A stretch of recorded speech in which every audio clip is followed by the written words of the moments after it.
السلام عليكم. كي دايرين؟ كلشي بخير؟ قول لي بصراحة، واش عمرك فكرتي تبني دار في المدينة ولا في العروبية وقلتي في خاطرك راه العروبية سهلة ولا المدينة معقدة بزاف؟ ولكن عمرك سولتي راسك علاش أصلا القانون كيتعامل مع هاد الجوج بطريقة مختلفة؟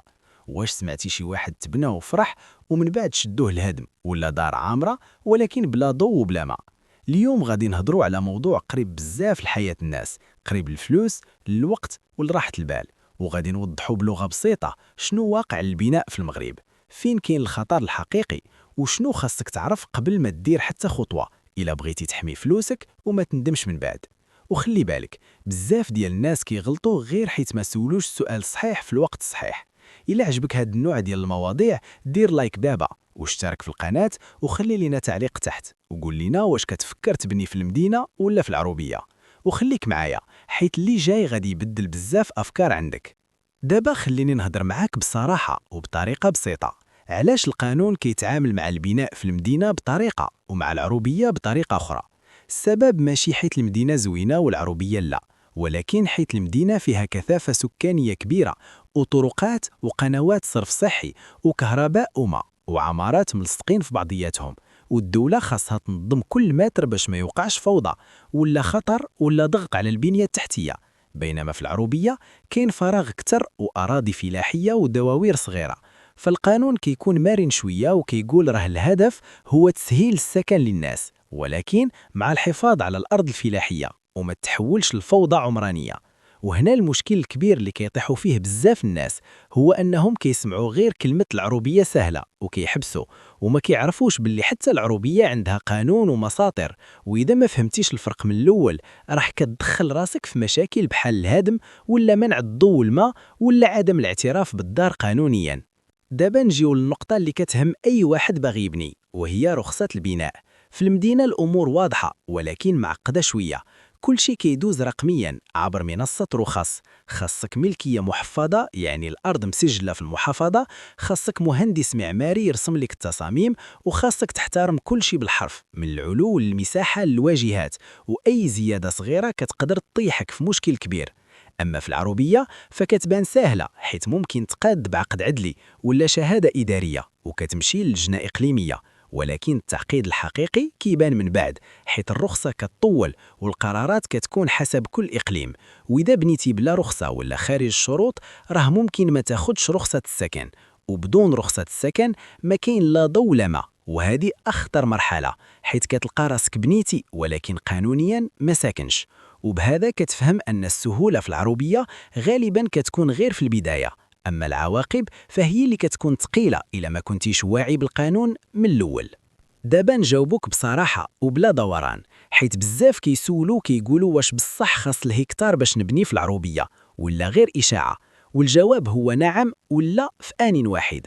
نعم، حيث القانون كيقول إلا كانت الأرض فلاحية وخارج ما يسمى بمبار الدواوير خاص المساحة تكون تقريبا هكتار يعني 10,000 متر باش تبني قانونيا. ولكن لا، حيث الواقع تبدل ولات الدولة معترفة بأن بزاف الناس ساكنين في الدواوير وباغين غير دار صغيرة يسكنوا فيها ماشي فيلا ولا مشروع.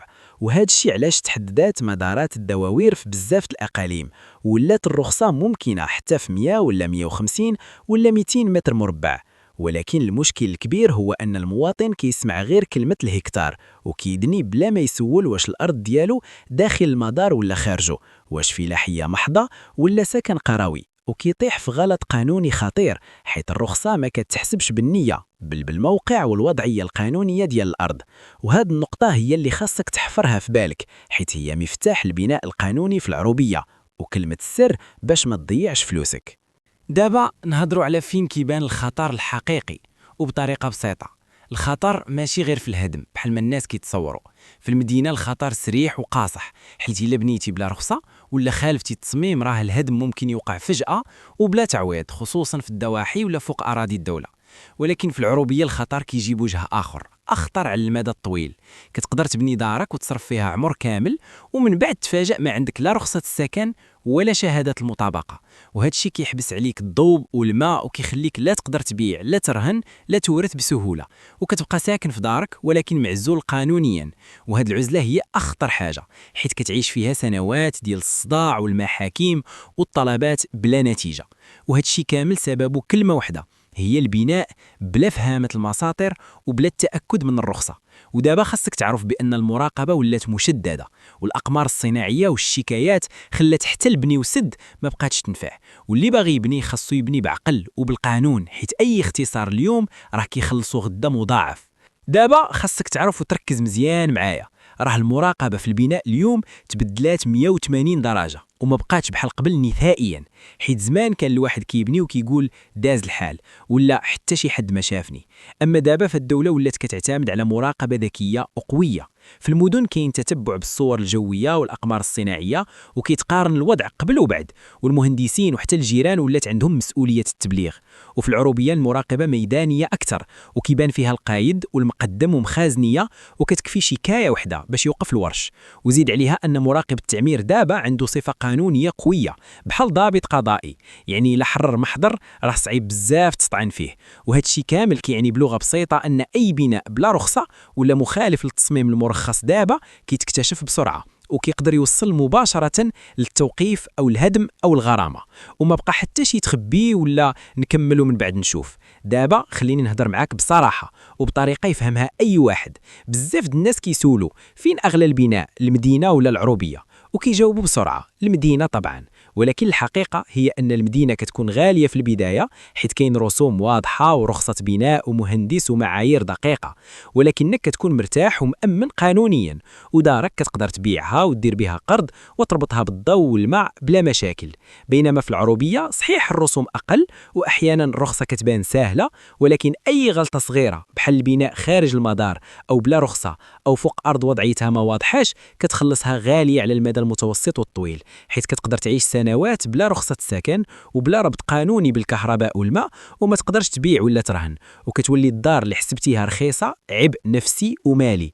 وبهذا المعنى الحقيقي البناء في العروبية يقدر يخرج غلا من المدينة إلا ما كانش مبني على رخصة صحيحة واستشارة مختص واحترام القانون من الأول.